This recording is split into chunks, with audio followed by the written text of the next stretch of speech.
गावं सोडून बेस केलं सा खरं. शेजारी शहरात गेला म्हणल्यावर तुम्ही पण आला सा. बघतायसा का नाही हाल. एखादा फोर व्हीलरमधनं फिरायला लागला की तुमच्या पोटात दुखतंय. मी कधी घेतो या शहरातलं जिवंत उदाहरण बघितलं सा का.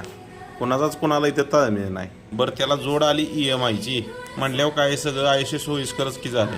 पण खरंच स्वतःच्या मनाला कधीतरी विचारलंय सा का जगणं काय असतं ती. जेमतेम 60 वर्षाचं आयुष्य राहिले त्यात तुमची 40 वर्ष जाणार EMI मध्ये. मग तुम्ही जगणार कधी. पहिली गोष्ट म्हणजे आपल्या माणसांच्यात काय झाले की न्यूनगंड तयार झालाय की आनंदी जीवन हे फक्त सिटीतच लाभतंय. कधीतरी गावाकडला एखादा माणूस बोलवा की राहायला 4-5 दिवस. बघा राहतोय का. आवर राहणारच नाही हो. कसा आहे तो पण जगतोयच की जसं तुम्ही जगताय तसं. फक्त त्याच्या गरजा केले त्यानं लिमिटेड. बरं ह्याच्यात तुमची काही चुकी नाही हो. मागल्याने सगळी काशी केल्या ती तुम्हाला भोगायला लागलंय. बरं मागल्यासनी दोष देऊन काय उपयोगच नाही हो.